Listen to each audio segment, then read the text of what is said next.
Hello viewers, meshy Green's में आपका स्वागत है। आज हम जानेंगे कि पुदीने को किस तरह से ग्रो किया जाता है ना।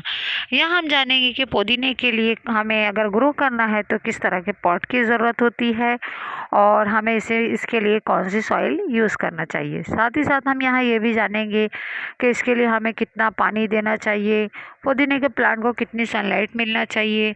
साथ ही साथ हम यहाँ ये भी जानेंगे कि अगर फर्टिलाइज़र यूज़ करें तो कौन सा होना चाहिए, पेस्टिसाइड इसे देना चाहिए या नहीं देना चाहिए, और इसकी फुली केयर कौन सी होती है, कैसी होती है ना।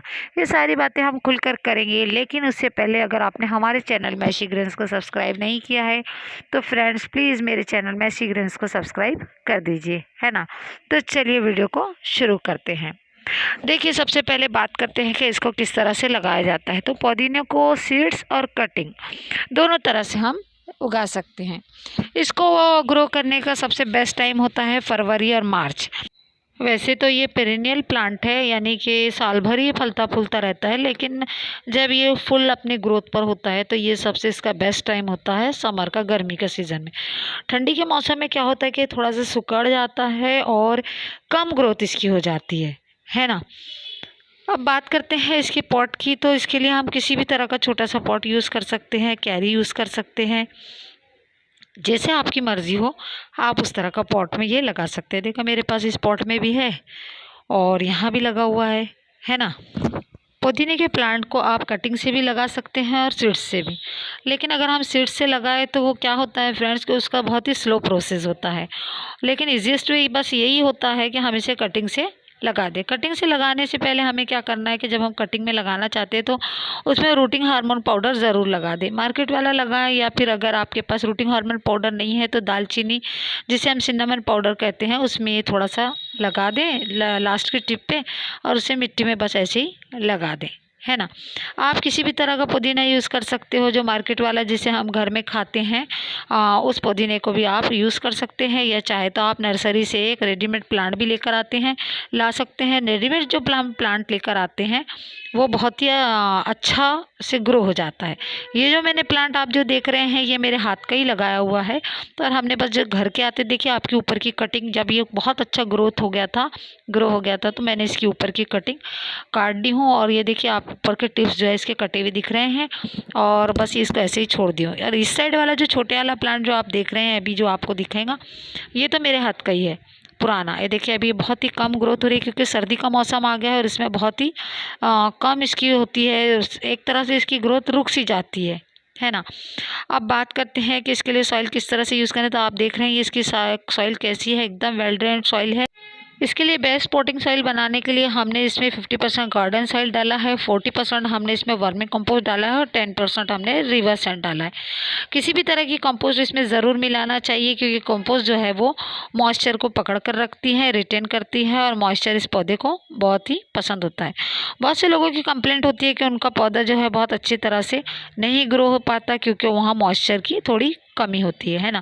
चलिए अब बात करते हैं कि इसे कितना पानी देना चाहिए। तो जिस तरह से बताया कि इसे सौगी मिट्टी नहीं होना चाहिए, ऐसे इतना पानी नहीं डाले कि पानी खड़ा हो जाए, उसमें रुक जाए, नहीं। पानी का ड्रेनेज से पानी निकलना बहुत ज़रूरी होता है। इससे मिट्टी मॉइस्ट रहे, मिट्टी सूखनी नहीं चाहिए, ज़्यादा गीली नहीं होनी चाहिए। इससे क्या होता है कि पौधे की जो रूट्स होती हैं वो गल जाती है। इसकी वैसे भी रूट्स जो है शैलो होती है और रूट्स की प्रॉब्लम हो जाती है, सड़ जाती है और फिर पत्तियाँ पीली पड़कर मुरझाने लगती है और हमारा पौधा धीरे धीरे करके मर जाता है ना।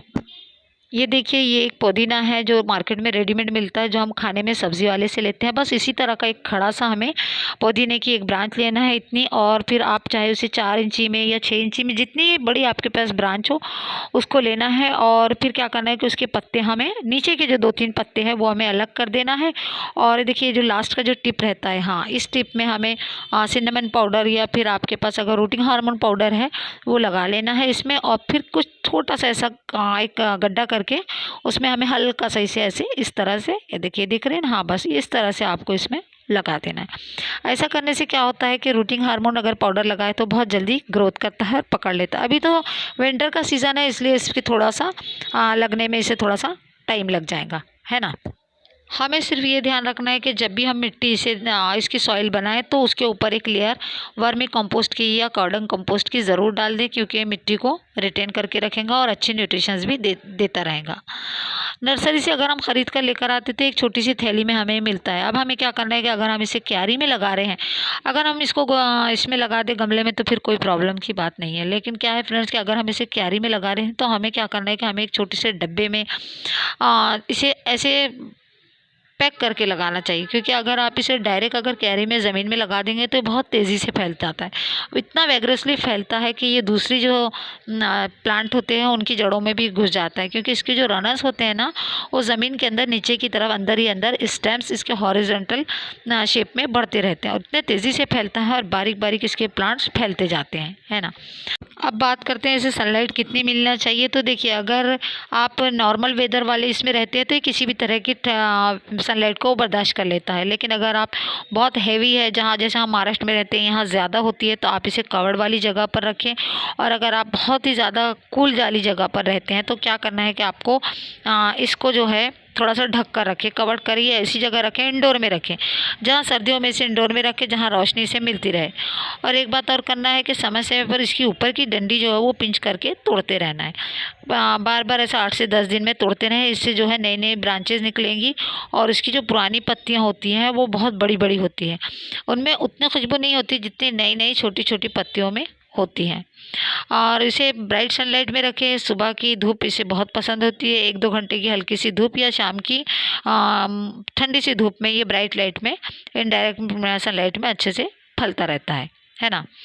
जैसे कि हमने बताया इसका मेन सीज़न जो होता है समर में होता है, जैसे कि फरवरी, मार्च, अप्रैल, मई। अब इसके बाद हमें क्या करना है कि हमें जून, जुलाई या अगस्त में हमें क्या करना है कि इसकी रिपोर्टिंग कर देना है, क्योंकि ऐसा होता है कि नीचे रूट बॉन्डिंग हो जाती है और जो इसकी जड़ें रहती है वो नीचे के ड्रेनेज होल से निकलने लगती है और ड्रेनेज होल जो है चोक हो जाता है। चोक होने से क्या होता है कि पानी जो है इसमें रुक सा जाता है और पानी रुकने से फिर वही प्रॉब्लम होती है, जड़ें गल जाती हैं, सड़ जाती हैं, रूट रॉट्स हो जाती है और अपना पौधा धीरे धीरे करके मरने लगता है ना। चलिए अब बात करते हैं पेस्टिसाइड्स की।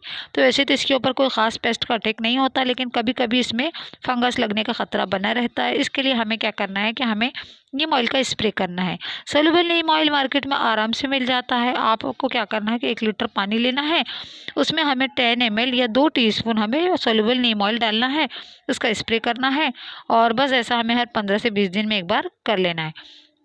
दूसरा इंसेक्टिसाइड हम यहाँ इसलिए यूज़ नहीं कर सकते क्योंकि ये जो पुदीना रहता है ये हम इसे खाते हैं, ये एडिबल होता है, इसलिए हम इसमें केमिकल या फिर दूसरे पॉइजनस पेस्टिसाइड्स यूज़ नहीं कर सकते, है ना। तो बस आज की वीडियो में इतना ही, मिलते हैं फिर किसी नई वीडियो के साथ। तब तक के लिए thanks for watching, God bless you, bye bye.